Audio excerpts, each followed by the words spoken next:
Hey, happy Friday. This week ARM apparently got greedy and wanted to make a lot more money from all of us. The EU decided to push a right to repair even further, and Google started losing market share to Bing big time. Weird times. Welcome to the Friday Checkout.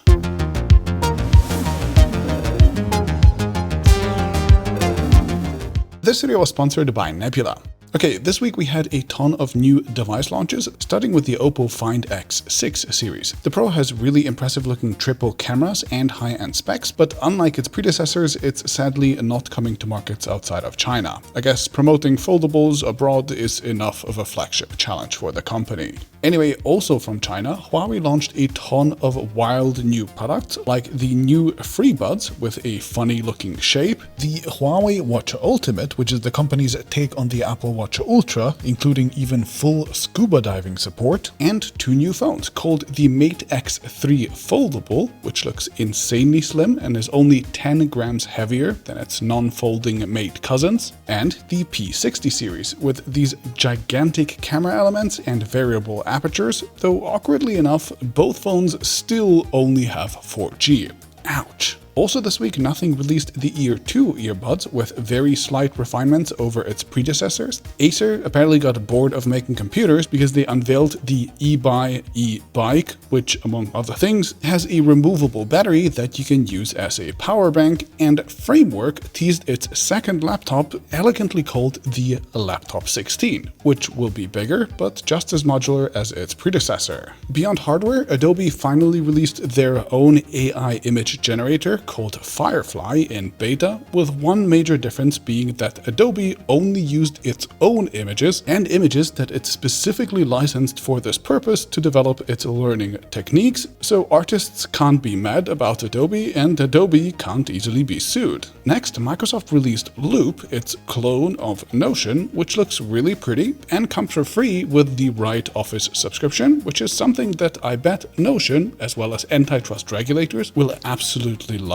And the crypto crackdowns intensified, with influencers and celebrities from Lindsay Lohan to Jake Paul agreeing to pay a combined $400,000 to settle US SEC charges for promoting tokens without disclosure. Coinbase is looking set to be hit by an SEC lawsuit for breaching regulations, and the SEC is also suing Tron founder Justin Sun and his companies for breaches as well. It's a tough world for honest influencers who just want to run crypto scams. Come on. Now, talking of regulators, TikTok's CEO, Shou Chu, appeared in front of the US Congress yesterday, and yes, he was the CEO equivalent of a punching bag for politicians that were eager to show how much they hate TikTok. And then in more fun news, first there was a Chinese state-funded dating app for people in the city of Guixi, so your friendly local government can set you up with hot singles and blind dates around you, literally. And this week, also, an inventor in China created a kissing machine called Moi that transmits a user's kiss data so you can remotely kiss people and replay their kisses. Though apparently the thing doesn't have a tongue, so yeah, it's missing that. Anyway, the device apparently only costs $38 and it already has 20,000 orders.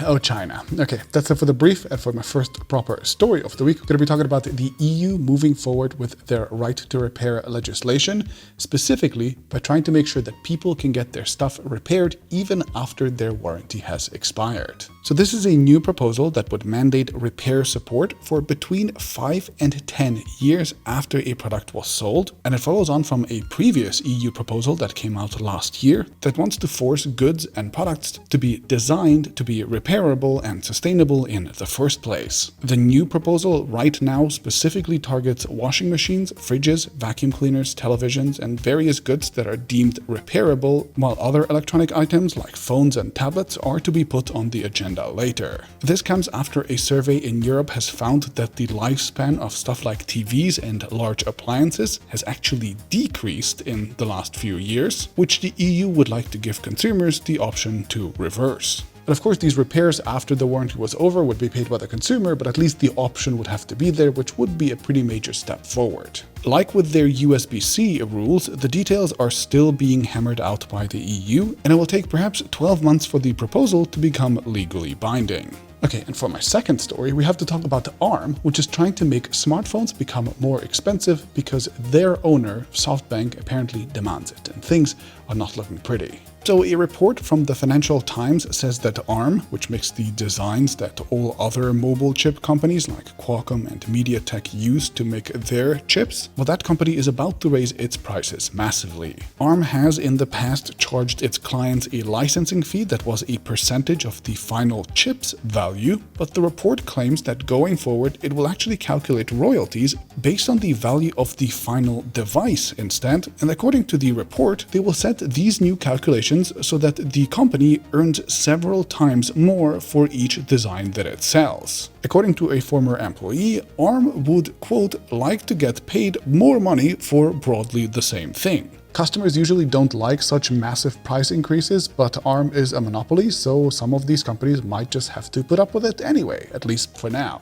This new system also means that device makers will each individually have to have a direct ARM license, not just the chip vendors like Qualcomm and MediaTek, which is going to complicate things for smaller, new players. And the kind of questionable thing is that Apple and Samsung are not covered by this model, as those two are both chip makers and device makers, and they have their own arrangements with ARM, i.e. long-running custom deals that work differently, giving them a potential serious cost advantage over all Chinese vendors for the next few years at least. So if you're wondering why ARM just woke up one day and decided to raise the prices on everyone, apparently it has to do with their parent company doing not too well. The so-called Softbank Vision Fund, the owner of ARM, is having a rough time in general, and after its sale of ARM to Nvidia for $40 billion was blocked, it needed cash. It is already listing ARM on the stock exchange via IPO and probably wanted to make sure that their finances look as good as possible before the listing actually happens, so they just artificially raised the company's revenues, I guess. Of course, the problem with using monopoly power to try to extort more revenues from your clients than they actually think is fair for that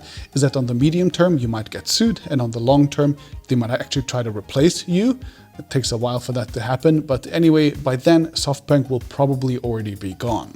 Qualcomm and Apple sued each other over basically the exact same thing when Qualcomm wanted Apple to pay a percentage of every iPhone's revenue to them for their tech, and Apple eventually managed to get the court to limit Qualcomm's revenues to a fixed figure in the end, so the same thing might happen to ARM with time too. Kind of wild. Anyway, my third story of the week is going to be Google releasing their own ChatGPT competitor called Google Bard, but according to the numbers, things are not going great for the company. So Bard is only available in the US and the UK, meaning that most of us can't even try it, and while it seems to be fine for simple text generation, most people who have tried it argue that its performance is behind that of GPT, especially with complex tasks like coding, plus it doesn't support multimodal inputs that were the most impressive part of GPT-4 and Bing. So you can't feed the model text and images and videos, etc. at the same time, for example.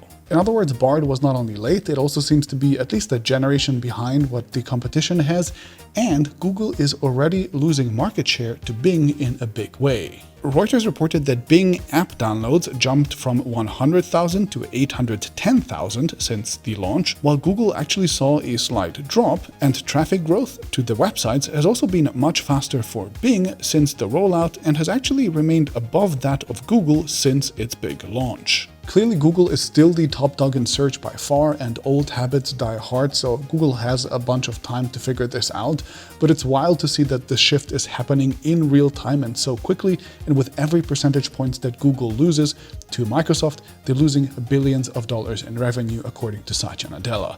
Kind of wild. Now, also this week, news broke that Pebble might be coming back as a small Android phone, and specifically that ex-employees and community members from Pebble are trying to revive the brand, claiming that they've almost got 40,000 signups already, and that they have started working on some designs. In an interview with The Verge, they said that the phone would likely cost about $850, that it would probably have a Snapdragon 8 Gen 1, and that they would need about 50,000 signups to get started. Now, as somebody who has owned 2 Pebble watches and has been there at the launch of multiple phone companies, I did multiple day-long chats and interviews and launch events and everything with Carbon Mobile here in Berlin and also Block.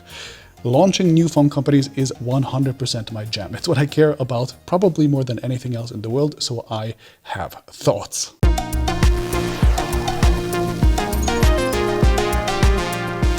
So the Pebble people are saying that they need about 50,000 pre-orders for this project to even have a chance at getting off the ground. And at the $850 pre-order price, which is what we're expecting for these phones, that would be about $42 million in pre-order money for this project, which sounds like a lot of money. Now, for comparison, the only organization that we have that recently successfully launched a new phone was Nothing, and they raised $150 million from investors over multiple rounds. And while those two might sound kind of like similar or at least comparable figures, they actually aren't, I think. We discussed the many challenges of launching a new phone company and how realistic we think Pebble's chances are, in particular, in detail in my podcast, The Friday Chillout, together with my researcher Tristan, which Nebula subscribers can listen to or watch right now using the links in the description. The Friday Chillout releases every week just in time so you can hop over after finishing the Friday checkout right away. And if you've missed it, last week I even had a special episode with my girlfriend Maya discussing her area of expertise, which is smart home products. It was really fun. Support from Nebula subscribers like you directly finance multiple projects like my podcast and also whole video series from me and other Nebula creators as well. From City Beautiful's excellent Great Cities series that is a joy for anyone that likes city planning, to Polymatter's excellent China Actually series, the platform houses lots of my favorite series online, and while the service usually costs $5 a month, you can now get it for half that much using my link. Just click on the button on screen now or in the link in the description and you will get the best deal. Thanks for your support.